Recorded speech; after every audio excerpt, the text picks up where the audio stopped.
Some people are born with a knife of self-criticism. They do not blame others or resent the world, yet they are uniquely harsh toward themselves. They habitually deny their abilities, their worth, and everything about them. Even when they have done well, even when others affirm them, they still whisper to themselves inwardly, "You are not good enough. You haven't done enough. You don't deserve any of this." It is not that they have never worked hard, excelled, or been recognized. But every effort and achievement is easily overturned by self-doubt. A small mistake leads them to dismiss all their dedication. An offhand comment from others plunges them into endless self-questioning. Any imperfection makes them feel utterly worthless. Over time, they sink deeper into the quagmire of self-rejection, with an obsession etched into their hearts. I can't. I don't deserve it. I will never be good enough. Many mistake self-rejection for modesty or ambition. Yet psychological research has long confirmed that habitual self-rejection is a form of deep internal mental friction and a pattern of self-aggression. Unlike direct, sharp external harm, it slowly drains a person's energy, confidence, and courage through daily self-criticism, destroying self-awareness and well-being. Like an invisible chain, it makes people spend their lives fighting against themselves, desperately chasing a perfection defined by their own minds, yet never accepting who they are in the present. This pattern of self-aggression does not fade with age or experience. Carrying the belief that I am not good enough, they carry it into their studies, careers, and intimate relationships. They spend a lifetime making up for imagined flaws, trying to prove they are worthy of affirmation, yet every effort may be easily shattered by self-doubt. For self-rejection never teaches them to accept or affirm themselves. It only teaches them to bind themselves with high standards, take others' expectations as their goals, and assume I will fail before every choice, terrified that mistakes will confirm their deepest fears. In academics and work, self-rejection manifests in two extremes. One is extreme striving and perfectionism. They push themselves to excel at everything, refining even trivial details to avoid the slightest error. One bad exam or work mistake leads them to reject all their hard work, calling themselves useless or a burden. Feeling less capable than others makes them deny their entire worth, believing they do not deserve their job. Outwardly ambitious, inwardly they are trapped in deep inferiority and fear. Their motivation comes not from passion or growth, but from escaping failure and judgment. They exhaust themselves, yet never feel true joy or fulfillment. Self-rejection makes them fixate only on shortcomings and mistakes, attacking themselves repeatedly. The other extreme is extreme passivity and avoidance. They dare not try, challenge, or step outside their comfort zone. Afraid of failure and self-criticism, they reject all opportunities for growth. Believing they are not good enough, they hesitate to pursue what they want. Worried about underperforming, they simply give up, even abandon themselves. They seem calm and indifferent, yet inside they feel powerless and full of self-doubt. It is not that they do not want to excel, but self-rejection has worn away all courage and drive, leaving them feeling trapped in the fate of never being good enough. They struggle to trust their abilities or accept their imperfections. Even with heartfelt praise from others or solid achievements, they instinctively wonder, did I really do this? They keep looking for flaws, exaggerate mistakes, compare others' strengths to their own weaknesses, and tell themselves, you don't deserve any of this. This self-rejection is like a bottomless pit. No amount of effort can bring them genuine self-approval. In intimate relationships, those with habitual self-rejection also suffer deeply. Some become extremely people-pleasing. They give unconditionally, ignore their own feelings and needs, and desperately meet their partner's expectations, believing only by being good and obedient can they keep love and avoid rejection.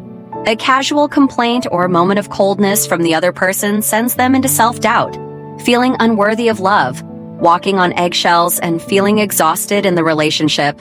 In psychology, the self-rejecting personality refers to a persistent, excessive pattern of self-criticism formed in development, leading to negative beliefs about one's abilities and worth, affecting emotions and relationships.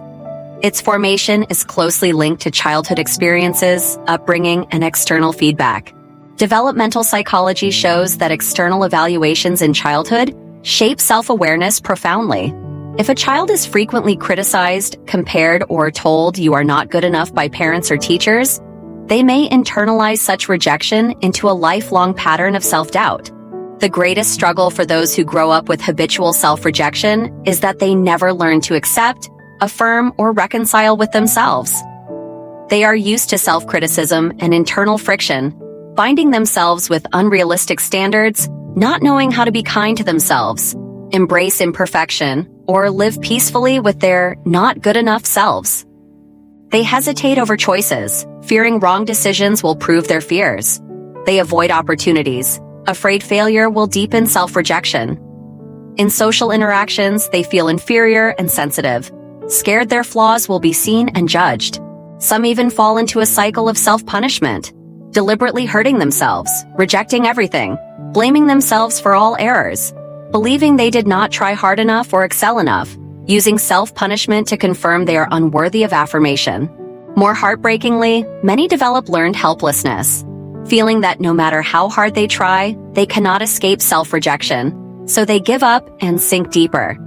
Yet this is not because they are inadequate. It is because self-rejection has drained their courage and motivation. But I want you to know, if you habitually reject yourself, you are not inadequate. You are simply trapped by obsession and harmed by a pattern of self-aggression. You criticize yourself not because you are truly bad, but because you are too harsh, magnifying flaws while ignoring your strengths and progress. This is not your fault.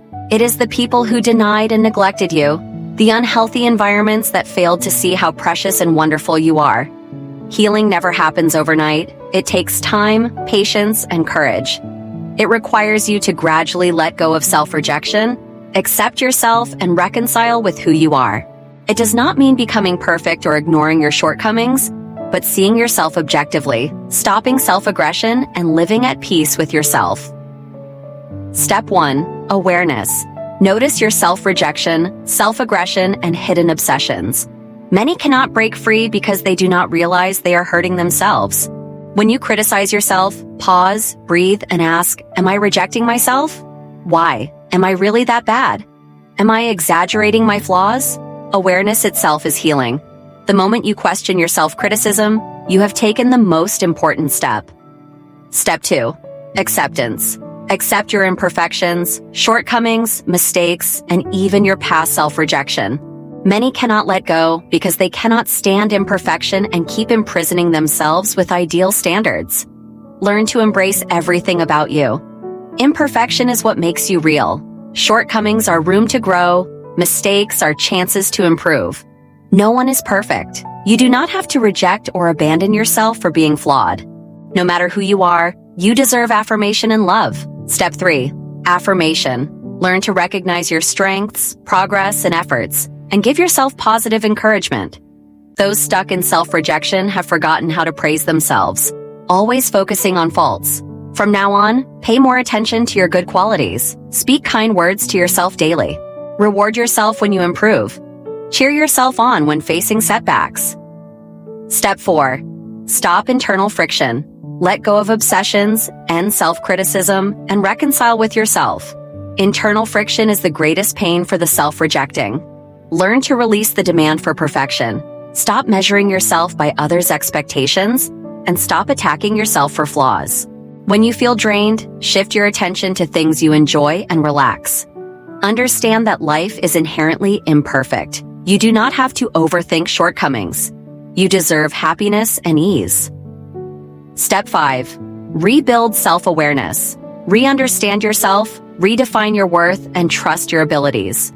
Those with habitual self-rejection have a distorted self-image, taking external judgment as truth and flaws as their whole identity. Remember, your value is determined by you, your abilities by your effort and persistence.